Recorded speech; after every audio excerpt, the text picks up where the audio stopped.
Thank you, Tharani, for delivering that insightful speech. Have you ever wondered if being too nice could actually work against you? Our next speaker will challenge the way we think about kindness and its hidden consequences. From grade 11 of Indus International School, please welcome Ishita Karuturi, presenting her perspective on niceness is a trap.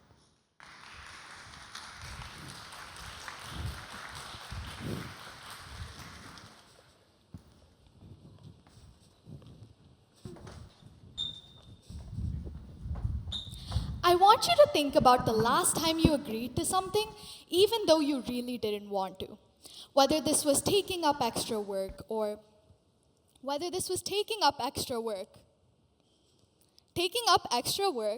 simply just saying yes when all you wanted to do was say no.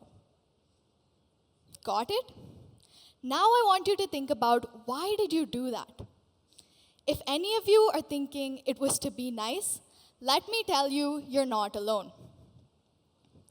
From the moment we learn to speak, we're always taught one simple rule. Always be nice. Be kind to your friends, polite to your teachers, respectful to your parents. Smile. Say thank you. Apologize, even if it's not your fault. Society drills into us the idea that niceness is the glue that holds our relationships together. So, we comply. We bite back our tongues, we nod along, and we silence our discomfort. But what if I told you that this niceness is actually holding us back? What if I told you that it's leading to unnecessary compromise and us stifling our true selves? Good evening, everyone.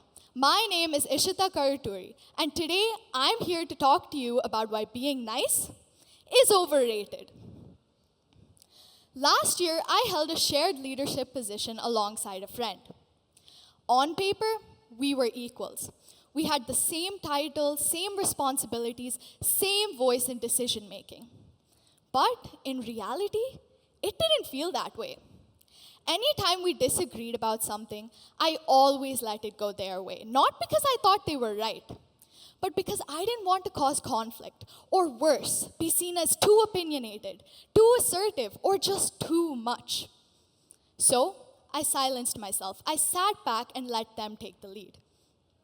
But each time that I silenced myself, I felt smaller. I remember this one meeting in particular, where we were debating a big decision, one that was going to affect the entire team. And I had an idea. One that I thought that was really good and I really believed in. But when I began expressing my idea, I was shut down by my partner. And instead of arguing back, I just let it be. I thought, okay, it's no big deal. Let's just let them have it their way. But when I did that, I realized I wasn't just being silent, I was erasing my own voice. What if my idea had been the better one? What if we were losing out on a good opportunity because I decided to be silent? That's the hidden cost of being too nice. In the short run, it might seem like the right thing to do, but it just turns into a vicious, never-ending cycle. One meeting where I stayed silent turned into another, and then another. And in the end, I felt unseen, undervalued, and unheard. When we often choose niceness over honesty, we don't just hold ourselves back. We hold back our potential and the conversations we could have that could challenge and improve the society around us. I want you to think back to that same moment where you agreed to something even though you didn't want to. Were you dishonest? Did you let someone else cross your boundaries? I can see some of you nodding along in the audience. Now, let me tell you, this isn't because you didn't care. It's just because we've been taught to prioritize niceness above all else. But here's the truth. Being nice is just about avoiding discomfort. Being kind, on the other hand, is about growth, respect, and empathy. This is why choosing kindness over niceness is the key to unlock your potential, your voice, and your confidence. You see, niceness is just about maintaining social harmony. It's about being agreeable, and it's often rooted in the desire to be liked by others and avoid friction, even if it means putting others above yourself. Kindness, on the other hand, it's so much deeper. Kindness is about maintaining your integrity while caring for others. Unlike niceness, which is often passive, kindness is about taking action. It's about giving honest feedback, even if it's difficult. It's about standing up for yourself, even when it's uncomfortable. It's about setting those boundaries, even if the other person might not like it.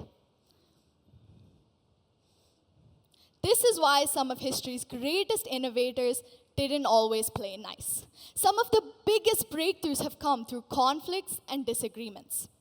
Let's take Apple, for example. In its early days, Steve Jobs and Steve Wozniak often disagreed. They had differing ideas and varying perspectives. But when they disagreed constructively, they were able to put their ideas together and create a bigger and better vision and turn Apple into the company it is today. In fact, a study from MIT Sloan School of Management shows that groups with diverse perspectives and different opinions tend to make better decisions than groups that always agree with each other. So, how do we disagree constructively? Well, it starts by engaging with opposing views without hostility. When you're in a disagreement, how many times have you actually listened to understand rather than listen to respond? Our mentality these days is disagreements is all about winning. It's about winning the argument. But in reality, when we have this mindset, we're shutting down any opportunities for growth. So the first step to disagreeing constructively is listening. And when I say listening, I mean understanding. Understand the other person's perspective. Ask clarifying questions. Because when you understand it deeply, you can put your ideas and your points across in the most efficient manner possible. Secondly, I want you to find a common ground. When you find a common ground, it often turns these battlefields into a space for collaborative discussion. Next, I want you to have an open mind. Like I said, this disagreement isn't about winning. It's about fostering better ideas and growth. Lastly, I want you to know that there isn't always going to be a compromise. Sometimes it just won't go your way. But this doesn't mean you should silence your voice.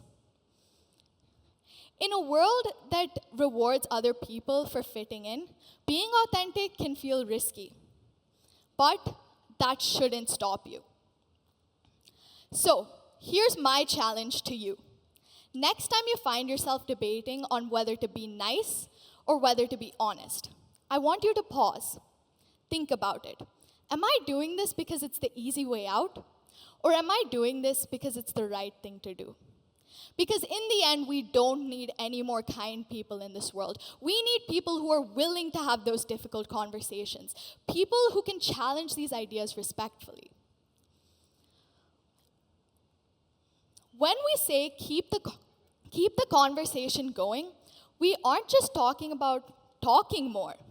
We're talking about creating space for these difficult conversations. When we can create this space, we often foster better ideas and make deeper connections. So, I leave you with this. Let's not end this conversation here. Let's take it to our schools. Let's take it to our workplaces. Let's take it to our homes. Speak up. Stand firm. Because at the end of the day, being nice is overrated. Thank you.